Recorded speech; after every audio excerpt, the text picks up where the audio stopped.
এই মুহূৰ্তত অসমৰ প্ৰত্যেকগৰাকী জনতালৈ দিবলৈ ওলাইছোঁ ডাঙৰ খবৰ। আজি হৈছে 15 ছেপ্টেম্বৰ।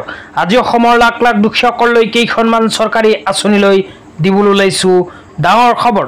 তো যিসকল মানুহে ভিডিঅ'টোত ক্লিক কৰিছে অনুগ্ৰহ কৰি ভিডিঅ'টো স্কিপ নকৰি প্ৰথমৰ পৰা শেষলৈ চাই থাকিব, কিয়নো এইটো ভিডিঅ'ৰ মাজত চৰকাৰী ঘৰৰ প্ৰথম কিস্তি টকা প্ৰদানৰ পৰা আৰম্ভ কৰি আত্মসহায়ক গোটৰ মহিলাসকলৰ 10,000কৈ টকা প্ৰদানক লৈ কেইখনমান নতুন খবৰ এতিয়া আপোনালোকক প্ৰদান কৰিম। তো অনুগ্ৰহ কৰি ভিডিঅ'টো স্কিপ নকৰি প্ৰথমৰ পৰা শেষলৈ চাব, আৰু মোৰ চেনেলত নতুন হ'লে প্লিজ চেনেলটো ছাবস্ক্ৰাইব কৰি মোৰ লগত থাকিব।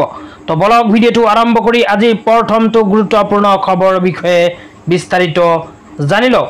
তো আজি প্ৰথমটো গুৰুত্বপূৰ্ণ খবৰ হ'ল অৰুণোদয় আঁচনিলৈ। তো ইয়াৰ পিছত আত্মসহায়ক গোটৰ মহিলাসকলক 10,000কৈ টকা প্ৰদানক লৈ এখন বিশেষ আপডেট আপোনালোকক প্ৰদান কৰিম। তো অৰুণোদয় আঁচনিলৈ ইয়াতে কি কোৱা হৈছে প্ৰথমে পঢ়ি শুনাই দিছোঁ। তো ইয়াতে লিখা আছে, অধিক পৰিয়ালক অৰুণোদয় পৰিধিলৈ আনিবলৈ আৰু তেখেতসকলক বিত্তীয় সুৰক্ষা দিয়াৰ বাবে আজি মাননীয় মুখ্যমন্ত্ৰী ডক্টৰ হিমন্ত বিশ্ব শৰ্মাই অৰুণোদয় 3.0ৰ বাবে খচৰা নিৰ্দেশনা চূড়ান্ত কৰে আৰু হিতাধিকাৰীসকলক নতুন ৰেচন কাৰ্ড জাৰি কৰা সন্দৰ্ভত এখন বৈঠকত অংশগ্ৰহণ কৰে। তো ইয়াৰ লগতে আৰু কি কোৱা হৈছে আপোনালোকক বিতংভাৱে প্ৰথমে জনাই দিছোঁ, তাৰপিছত সবিশেষ বুজাই দিম। তো তাৰপিছত ইয়াতে লিখা আছে, তদুপৰি মাননীয় মুখ্যমন্ত্ৰীয়ে অৰুণোদয় 3.0ৰ কাম নিৰবিচ্ছিন্নভাৱে আৰম্ভ কৰাত সহায় হোৱাকৈ হিতাধিকাৰীসকলক ৰাষ্ট্ৰীয় খাদ্য সুৰক্ষাৰ কাৰ্ড জাৰি কৰাৰ দিশত খাদ্য ৰাজহুৱা বিতৰণ আৰু গ্ৰাহক পৰিক্ৰমা বিভাগৰ প্ৰস্তুতিৰ বুজ লয়। তো ইয়াতে কোৱা অনুযায়ী অসম চৰকাৰে নতুনকৈ আৰম্ভ কৰিছে অৰুণোদয় 3.0 আঁচনি। তো যিসকল দুখীয়া মানুহে এতিয়ালৈকে অৰুণোদয় আঁচনি পোৱা নাই, সেইসকল দুখীয়া মানুহৰ কাৰণে আহি গৈছে সোণালী সুযোগ। এই সুযোগতে লাখ লাখ দুখীয়াসকলে নতুনকৈ আবেদন কৰিব পাৰিব অৰুণোদয় 3.0 আঁচনিত। তো যিসকল মানুহে 2024 চনত অৰুণোদয় আঁচনিত আবেদন কৰিব বিচাৰে, সেইসকল মানুহৰ নাম ৰেচন কাৰ্ডত অন্তৰ্ভুক্ত থকাটো অত্যন্ত জৰুৰী, কিয়নো অসম চৰকাৰে উল্লেখ কৰা অনুযায়ী ৰেচন কাৰ্ডত নাম থকা সকলেহে অৰুণোদয় 3.0 আঁচনিত কৰিব পাৰিব আবেদন। তেতিয়া আপোনালোকক দিবলৈ ওলাইছোঁ আজি দ্বিতীয়টো খুবেই গুৰুত্বপূৰ্ণ খবৰ। তো আজি দ্বিতীয়টো গুৰুত্বপূৰ্ণ খবৰ হ'ল চৰকাৰী ঘৰলৈ। তো আপোনালোকে মোবাইল স্ক্ৰীনত চাব পাৰিছে, চৰকাৰী ঘৰলৈ এনেকৈ এখন আপডেট ইতিমধ্যে আমাৰ হাতত আহি পৰিছে। তো ইয়াতে লিখা আছে, প্ৰধানমন্ত্ৰী আৱাস যোজনা গ্ৰামীণ 2.0ৰ অধীনত সমগ্ৰ দেশত 2024-25 বৰ্ষৰ বাবে নিৰ্মাণ কৰিবলগীয়া গৃহৰ প্ৰথম কিস্তি ধনৰাশি 15 ছেপ্টেম্বৰ তাৰিখে মাননীয় শ্ৰী নৰেন্দ্ৰ মোদী ডাঙৰীয়াই আনুষ্ঠানিকভাৱে হিতাধিকাৰীসকললৈ মুকলি কৰিব। এই সন্দৰ্ভত পঞ্চায়ত আৰু গ্ৰাম উন্নয়ন বিভাগে ৰাজ্যখনত প্ৰধানমন্ত্ৰী আৱাস যোজনা গ্ৰামীণৰ অধীনত গৃহ আবণ্টন লাভ কৰা হিতাধিকাৰীসকললৈ মুকলি কৰিবলগীয়া প্ৰথম কিস্তিৰ ধনৰাশি, প্ৰয়োজনীয় পুঁজি, নিৰ্ধাৰিত হিতাধিকাৰী আদি সন্দৰ্ভত প্ৰস্তুত কৰা এক প্ৰতিবেদনৰ পাৱাৰ পইণ্ট প্ৰদৰ্শনৰ দ্বাৰা মাননীয় মুখ্যমন্ত্ৰীয়ে বিতংভাৱে বুজ লয় আৰু অন্যান্য বিষয়সমূহ আলোচনা কৰি প্ৰয়োজনীয় নিৰ্দেশনা প্ৰদান কৰে। ইয়াতে কোৱা অনুযায়ী ভাৰত চৰকাৰে 15 ছেপ্টেম্বৰ তাৰিখ মানে আজিয়ে লাখ লাখ দুখীয়াসকলৰ বাবে মুকলি কৰিব প্ৰধানমন্ত্ৰী আৱাস যোজনা চৰকাৰী ঘৰৰ প্ৰথম কিস্তিৰ টকা। তো আপোনালোকে যদি চৰকাৰী ঘৰ পোৱাৰ কাৰণে আবেদন কৰিছিল, তেন্তে আপোনাৰ বেংক একাউণ্টত আজি সোমাই যাব পাৰে চৰকাৰী ঘৰৰ প্ৰথম কিস্তি 32,500কৈ টকা। তো আপোনালোকে চৰকাৰী ঘৰ পোৱাৰ কাৰণে আবেদন কৰিছিল নেকি, আৰু আপোনাৰ নামখন চৰকাৰী ঘৰৰ নতুন লিষ্টত আছেনে, নিশ্চয় এইটো ভিডিঅ'ৰ কমেণ্ট বক্সত কমেণ্ট কৰি জনাই দিব। লগতে চৰকাৰী ঘৰৰ নতুন লিষ্টখন কেনেকৈ চাব সেয়া যদি জানিব বিচাৰে, তেন্তে মোৰ চেনেলত ভিজিট কৰিব। মই আগতীয়াকৈ এখন ভিডিঅ' বনাই থৈছোঁ, সেই ভিডিঅ'খন চাই আপোনালোকে শিকি ল'ব। তেতিয়া আপোনালোকক দিবলৈ ওলাইছোঁ আজি তৃতীয়টো খুবেই গুৰুত্বপূৰ্ণ খবৰ। তো আজি তৃতীয়টো গুৰুত্বপূৰ্ণ খবৰ হ'ল অসম চৰকাৰৰ কেবিনেট বৈঠক লৈ। তো অসম চৰকাৰে কেবিনেট বৈঠকত মুখ্যমন্ত্ৰী আত্মনিৰ্ভৰ অসম অভিযান আঁচনিলৈ কেইখনমান গুৰুত্বপূৰ্ণ সিদ্ধান্ত গ্ৰহণ কৰিছে। তো কি সিদ্ধান্ত গ্ৰহণ কৰিছে আপোনালোকক বিতংভাৱে জনাই দিছোঁ। তো ইয়াতে লিখা আছে, মুখ্যমন্ত্ৰী আত্মনিৰ্ভৰ অসম অভিযানৰ সাহায্য প্ৰদান।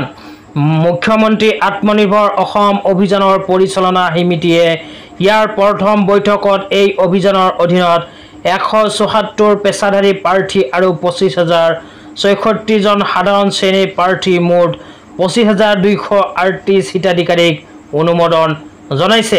3দিনীয়া বাধ্যতামূলক প্ৰশিক্ষণ সম্পূৰ্ণ হোৱাৰ পিছত পেছাদাৰী প্ৰাৰ্থীসকলে প্ৰাপ্ত কৰিব 2,50,000কৈ টকা আৰু সাধাৰণ হিতাধিকাৰীসকলে প্ৰথম কিস্তি হিচাপে 1,00,000কৈ টকা লাভ কৰিব।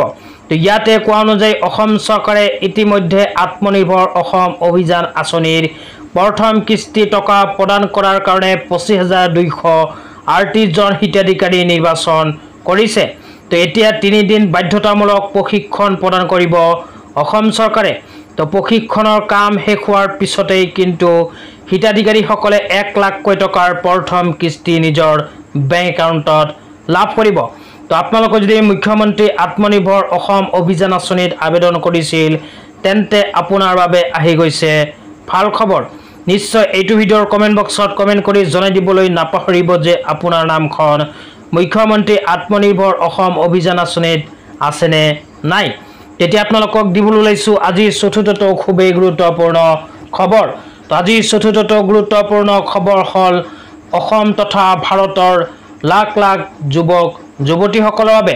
তো ভাৰত চৰকাৰে 2024 চনৰ বাজেট ঘোষণা কৰাৰ সময়ত যুৱক যুৱতীসকলৰ বাবে এখন বিশেষ সিদ্ধান্ত গ্ৰহণ কৰিছে। তো ভাৰতৰ 1 কোটি যুৱক যুৱতীসকলক 5 বছৰৰ ভিতৰত ভাৰতৰ 500টা শীৰ্ষ কোম্পানীত প্ৰদান কৰিব ইণ্টাৰ্ণশ্বিপ। তো এইখন ইণ্টাৰ্ণশ্বিপ যিসকল যুৱক যুৱতীয়ে গ্ৰহণ কৰিব সেইসকল যুৱক যুৱতীক প্ৰতিমাহে কিন্তু 5,000কৈ টকা ভাৰত চৰকাৰে প্ৰদান কৰিব। ইয়াৰ উপৰিও আৰ্থিক সাহায্য হিচাপে 6,000কৈ টকাৰ এককালীন সাহায্য লাভ কৰিব এইখন ইণ্টাৰ্ণশ্বিপ আঁচনিৰ জৰিয়তে। তো আপোনাৰ ঘৰতো যদি এনেকুৱা শিক্ষিত নিবনুৱা যুৱক যুৱতী আছে তেন্তে এইটো ভিডিঅ'ৰ কমেণ্ট বক্সত কমেণ্ট কৰি জনাই দিব। তেন্তে ইয়াৰ নেক্সট ভিডিঅ'ত আপোনালোকক জনাই দিম যে আপোনাৰ ঘৰত থকা শিক্ষিত নিবনুৱা যুৱক যুৱতীসকলে চৰকাৰৰ এইখন ইণ্টাৰ্ণশ্বিপ আঁচনিত কেনেকৈ আবেদন কৰিব পাৰিব আৰু 5,000কৈ টকা প্ৰতি মাহত নিজৰ বেংক একাউণ্টত কেনেকৈ লাভ কৰিব পাৰিব। তেতিয়া আপোনালোকক দিবলৈ ওলাইছোঁ আজি পঞ্চমটো খুবেই গুৰুত্বপূৰ্ণ খবৰ। অনুগ্ৰহ কৰি ভিডিঅ'টো স্কিপ নকৰি চাই থাকিব। আজিৰ পঞ্চমটো গুৰুত্বপূৰ্ণ খবৰ হ'ল আত্মসহায়ক গোটৰ মহিলাসকলৰ বাবে। যিসকল আত্মসহায়ক গোটৰ মহিলাসকলে 10,000কৈ টকা পোৱাৰ বাবে মুখ্যমন্ত্ৰী মহিলা উদ্যমিতা অভিযান আঁচনিৰ ফৰ্ম ফিল-আপ কৰি ইতিমধ্যে জমা কৰিছে সেইসকল আত্মসহায়ক গোটৰ মহিলাৰ বেংক একাউণ্টত চলিত মাহৰ শেষত বা অহা মাহৰ ভিতৰতে সোমাই যাব পাৰে 10,000কৈ টকা। কিয়নো অসম চৰকাৰৰ ঘোষণা অনুযায়ী আত্মসহায়ক গোটৰ মহিলাসকলৰ 2-1 মাহৰ ভিতৰতে প্ৰদান কৰিব 10,000কৈ টকা। তো আপোনালোকে যদি মুখ্যমন্ত্ৰী মহিলা উদ্যমিতা অভিযান আঁচনিৰ বিষয়ে আৰু কিবা জানিব বিচাৰে তেন্তে এইটো ভিডিঅ'ৰ কমেণ্ট বক্সত কমেণ্ট কৰি জনাই দিব। তেন্তে ইয়াৰ নেক্সট ভিডিঅ'ত আপোনালোকক মুখ্যমন্ত্ৰী মহিলা উদ্যমিতা অভিযান আঁচনিৰ সেই বিষয়টো জনাই দিম। ইয়াৰ উপৰিও মহিলাসকলে যদি অনলাইন শ্বপিং সম্বন্ধে জানিব বিচাৰে, অনলাইন শ্বপিং অফাৰ সম্বন্ধে জানিব বিচাৰে তেন্তে এইটো ভিডিঅ'ৰ কমেণ্ট বক্সত কমেণ্ট কৰি জনাই দিব। তো ধন্যবাদ।